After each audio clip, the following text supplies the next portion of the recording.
আসসালামু আলাইকুম সুপ্রিয় শিক্ষার্থী বন্ধুরা, ইজি স্পিকিং কোর্সের আজকের ক্লাসে আপনাদের সবাইকে সাদর আমন্ত্রণ জানাচ্ছি। আজকের ক্লাস নাম্বার 12। চলুন প্রথমেই জেনে নেওয়া যাক আজকের ক্লাসে আমরা কোন বিষয়গুলো শিখতে যাচ্ছি। Breakdown of today's class, talking about health and sickness, daily life English phrases day 12, English translation tricks 12। Talking about health and sickness, স্বাস্থ্য ও অসুস্থতা নিয়ে কিছু কথাবার্তা। আমরা আসলে যারা বাইরে সফরে যাই, বেড়াতে যাই বা কাজের উদ্দেশ্যে যাই, আসলে যখন আমাদের অসুস্থতা হয় তখন আসলে সেটা খুব ভালোভাবে এবং পরিষ্কারভাবে আমাদের যারা চিকিৎসক আছেন তাদের কাছে প্রকাশ করা খুবই জরুরি। যেমন পেইন মানে ব্যথা, এটা আমরা জানি। আমি এখন যে কথাগুলো বলবো এটা আমার আসলে একটা ব্যক্তিগত কিছু অভিজ্ঞতার আলোকে আপনাদের সাথে শেয়ার করতে চাচ্ছি। যেমন ধরেন আপনি একটা হোটেলে গেলেন এবং হোটেলে যাওয়ার পরে আপনার হঠাৎ করে গ্যাস্ট্রিকের জ্বালাপোড়া লাগছে, আপনার একটা গ্যাস্ট্রিকের ট্যাবলেট লাগবে, আপনি খুব অসুস্থ বোধ করছেন। তো সেই ক্ষেত্রে আপনি যদি বলেন যে পেইন মানে আমার বুক জ্বালা করছে, এই জায়গায় বললেন যে my chest is feeling pain in my chest, আসলে সেটা এক ধরনের অর্থ দিবে যারা আপনাকে চিকিৎসা করতে যাবে, আপনাকে চিকিৎসা সেবা দিবে। কিন্তু আপনি যদি সঠিক শব্দটি বলতে পারেন মাই চেস্ট ইজ বার্নিং, তাহলে তারা বুঝবে কি যে হ্যাঁ আপনার গ্যাস্ট্রিকের সমস্যা হচ্ছে, সো আপনাকে ওই জাতীয় কোনো ওষুধ লাগবে। বুঝতে পেরেছেন যে অসুস্থতা প্রকাশ করার ক্ষেত্রে ইংরেজি ভাষায় সঠিক শব্দ জানাটা খুবই খুবই জরুরি। আদারওয়াইজ যিনি আপনাকে চিকিৎসা সেবা দিবেন বা যারা আপনাকে সাহায্য করবেন প্রাথমিকভাবে, তারা আসলে অনেক ক্ষেত্রেই ভুল দিকে ডিরেক্টেড হতে পারে, তারা আপনার প্রয়োজনের ব্যাপারে ভুল কিছু অনুধাবন করতে পারেন। আর কথাবার্তা না বাড়িয়ে চলুন শুরু করা যাক আমাদের আজকের সেশন। আমি ডাক্তার দেখাতে চাই, I want to see a doctor. আমার একটি অ্যাম্বুলেন্স লাগবে, আই নিড অ্যান অ্যাম্বুলেন্স। আমি হসপিটালে যেতে চাই, I want to go hospital. কাছের ফার্মেসিটি কোথায়, where is the nearest pharmacy.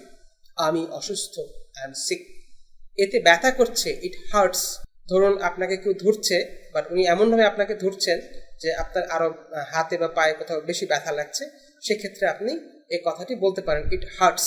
আমার একটা অ্যাক্সিডেন্ট হয়েছে, আই হ্যাড অ্যান অ্যাক্সিডেন্ট। ধরেন আপনি হোটেল রুমে আছেন, আপনার হাত কেটে গেছে বা আপনি মাথায় আঘাত পেয়েছেন, আপনি ঘুরে পড়ে গেছেন, সো আপনি কল করে নিচে রিসেপশনে এভাবে বলতে পারেন যে I had an accident. So তারা ইমার্জেন্সি আপনার সহযোগিতায় ছুটে আসবে।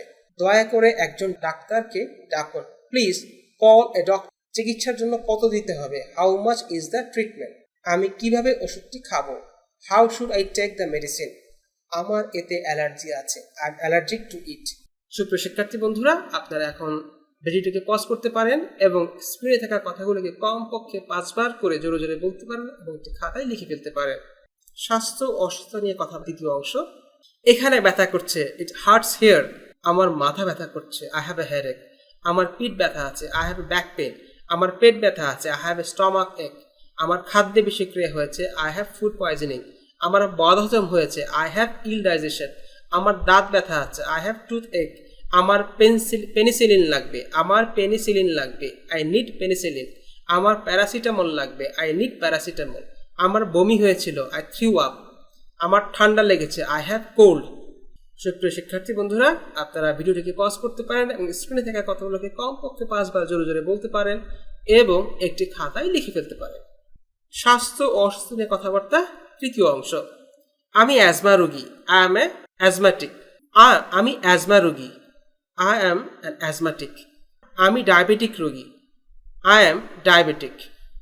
আমি ধূমপান করি, I am a smoker.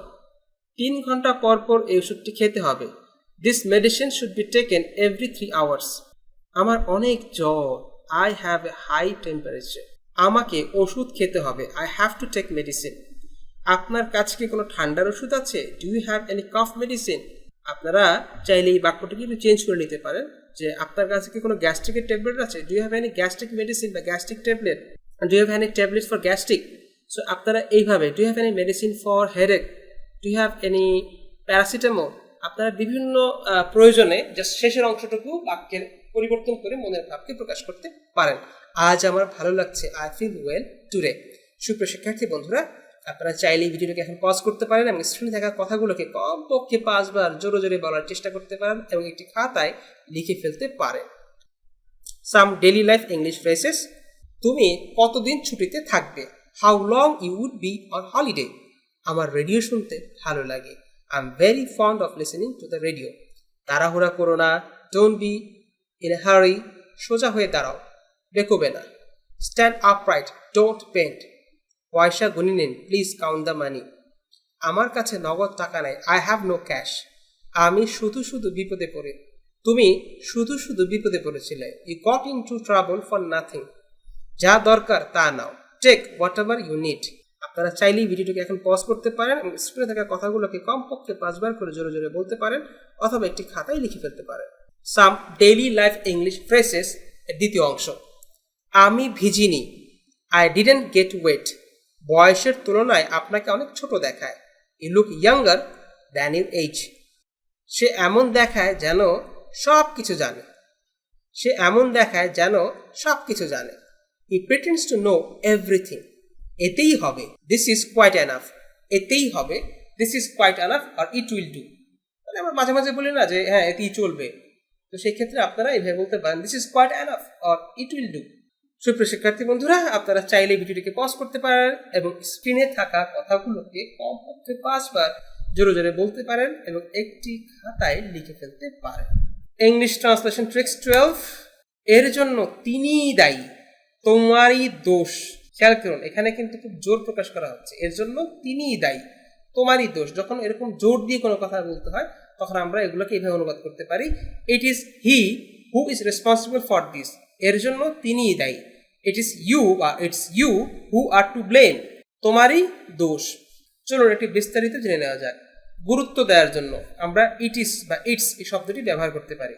কথাবার্তায় প্রায় জোর দিয়ে বলতে হয় তিনিই এর জন্য দায়ী, আমি তা করব। আর এ ধরনের অভিব্যক্তি ইংরেজিতে প্রকাশ করার জন্য নিচের নিয়মটি অনুসরণ করতে হবে।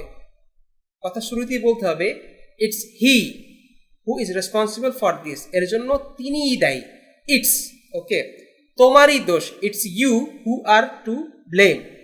আমি তা করব, it's me who will do this. অর্থাৎ আমি এটা করব, it's me who will do this. তো দেখুন, আপনার কথার শুরুতে ইটস এইটা ব্যবহার করার মাধ্যমে আপনারা এই কথার যে অভিব্যক্তিতে জোর প্রকাশটা, জোর দিয়ে বলা, কনফিডেন্টের সাথেই বলা, সেই জায়গাটা আপনারা তুলে ধরতে পারছেন। আশা করি এই কৌশলটির বা এই ট্রান্সলেশন ট্রিক্সটির মূল থিম বা মূল বক্তব্য আপনারা অনুধাবন করতে পেরেছেন। এখন আপনাদের অনুশীলনের সুবিধার্থে এখানে বেশ কতগুলো বাংলা বাক্য দেওয়া হয়েছে। তো আপনারা চাইলে ভিডিওটাকে পজ করে এখানে থাকা বাংলা বাক্যগুলোকে ইংরেজিতে অনুবাদ করে ফেলতে পারেন এবং আপনাদের উত্তরগুলো সঠিক হয়েছে কিনা সেটা আপনারা যাচাই করে নিতে পারেন ইজি স্পিকিং কোর্স বুকের ক্লাস 12 এর শেষে দেওয়া উত্তরমালা থেকে। তো সুপ্রিয় ও শ্রদ্ধেয় শিক্ষার্থীবৃন্দ, আপনাদের অনেকের আন্তরিক অনুরোধ ও সবার শেখার সুবিধার্থে যে বিশেষ বইটির উপর ভিত্তি করে এই পুরো কোর্সটিকে তৈরি করা হয়েছে, এখানে সেটিকে তুলে ধরা হলো। আপনাদের আগ্রহ, সুযোগ ও সর্বোপরি প্রয়োজন থাকলে ভিডিও ডেসক্রিপশন বক্সে দেওয়া লিঙ্কে ক্লিক করে অথবা রকমারি.com এর ওয়েবসাইটে এই বইটির নাম লিখে সার্চ করার মাধ্যমে আব্দুল কাদের কাউসার স্যার রচিত ইজি স্পিকিং কোর্স বুকের একটি হার্ড কপি কিংবা ই-বুক সংগ্রহ করে নিতে পারেন। আর আমাদের সাথে থাকার জন্য আন্তরিক ধন্যবাদ জানালেন। If you find this class useful, please feel free to share them with your loved ones. তো আজ এই পর্যন্ত, দেখা হবে পরের ক্লাসে।